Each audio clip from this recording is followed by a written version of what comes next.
Friends थे, वो अक्सर कहते थे मुझे कि इस्लाम में ब्याज से धंधा मतलब पैसा लेके धंधा करना गलत है।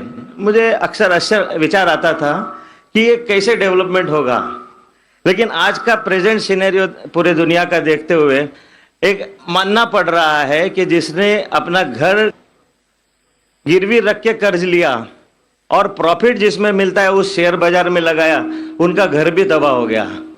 ये जो साइंस आज आपने बताया कि इस्लाम एक साइंस है, जैसे साइंस के ऊपर भी काम करता है, तो ये जो बात उन्होंने आज के 1400 साल पहले अगर कही होगी कि ब्याज लेना गलत है, हराम है, उसके पीछे इसकी क्या फिलॉसफी थी, ये मैं जानना चाहूँगा सर।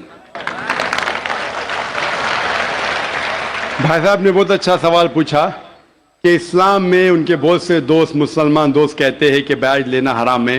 वो ये नहीं जानते थे क्यों हराम है, लेकिन अभी पता चला कि जो दुनिया की हालत है इकोनॉमिक मेल्टडाउन में, वो जानना चाहते क्यों ये हराम है। और कुरान मजीद में कम से कम 8 जगह लिखा है ब्याज के बारे में।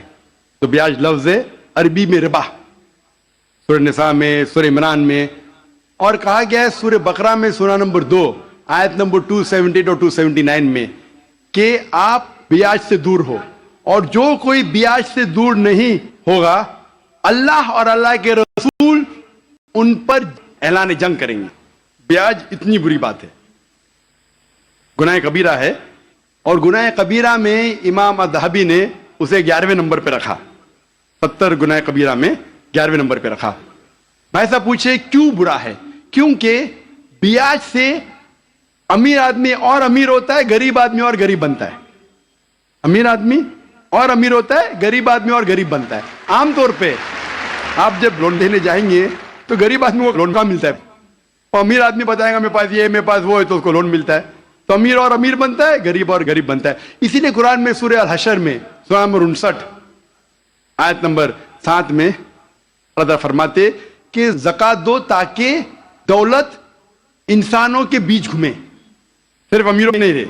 और ब्याज से क्या होता है, इन इस्लामिक फिलॉसफी हम कहते हैं प्रॉफिट एंड लॉस शेयरिंग। मुनाफा और नुकसान को हम बांटेंगे। मुनाफा और नुकसान बांटने से पूरी इकोनॉमी तरक्की करती है। और ब्याज से आप बैंक में ब्याज लेते हैं, मुनाफा या नुकसान 8%, 10%, 12% आपको देना ही देना, नुकसान या मुनाफा। लेकिन तो आप देखते शेयरिंग ऑफ द रिस्पॉन्सिबिलिटी, अगर नुकसान हुआ तो हम नुकसान शेयर करेंगे, प्रॉफिट हुआ प्रॉफिट शेयर करेंगे।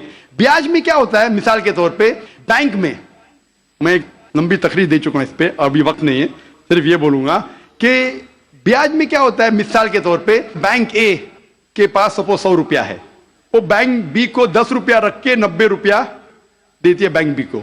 बैंक बी उसमें से 9 रुपया रखता है, बाकी का 90% देता है बैंक सी को। बैंक सी 10% रखती, 90% देती डी को, डी देता ई को। तो लोग कहते हैं मार्केट में हजारों रुपये है कितने, 100 रुपया। तो आज की तहकीक कहते हैं मार्केट में फ्लोट हो रहा है $6 ट्रिलियन, है तो कुछ नहीं, बहुत कम फ्लोट हो रहा है $6 ट्रिलियन। एक जन बेचता है, सब लोग बेचने शुरू होते। लीमैन ब्रदर्स, कौन सोच सकता था कि लीमैन ब्रदर नंबर 1 बैठ जाएगा। उसके बाद सिटी ग्रुप, एक बेटा सब बेचते गए पूरी दुनिया में एक के बाद एक। तो क्योंकि it doesn't improve the society. Islamic way के अंदर जांच पड़ताल होती, किसको लोन देना किसको नहीं देना, प्रॉफिट एंड लॉस शेयरिंग है। सन 1980 में बैंक फंड करती थी गैम्बलिंग डेन को, शराब खाने को, कॉमन हो गया। इसके बारे में अगर तकरीर मेरी सुनेंगे, interest free economy promulgated by the Quran, रिबा किस तरीके से हराम है, उसके ऊपर तकरीर मैंने की है। अगर वो सुनेंगे उसमें और डिटेल में मैं तस्करा कर रहा हूं क्यों इंटरेस्ट हराम है। लेकिन इन शॉर्ट वापिस से आज Japan, America sending emissaries Islamic bank के बारे में जानने के लिए। हमारी गवर्नमेंट के पास हम गए थे, मैं फाइनेंस मिनिस्टर चिदम्बरम जो फाइनेंस मिनिस्टर थे उनसे जिक्र किया था कि अब इस्लामिक बैंकिंग क्यों नहीं शुरू, इंशाल्लाह करेंगे जब मेरी मुलाकात हुई थी जद्दा में। लेकिन आरबीआई परमिशन नहीं दे रही है क्योंकि उन्होंने तहकीक नहीं की। इंग्लैंड दे चुकी है, कई ममालिक दे चुके। इंडिया भी अगर इस्लामिक बैंक को जिसमें प्रॉफिट एंड लॉस शेयरिंग है अगर उसकी इजाजत दी तो इंशाल्लाह इंडियन इकोनॉमी भी बढ़ेगी इंशाल्लाह। Hope that answers the question.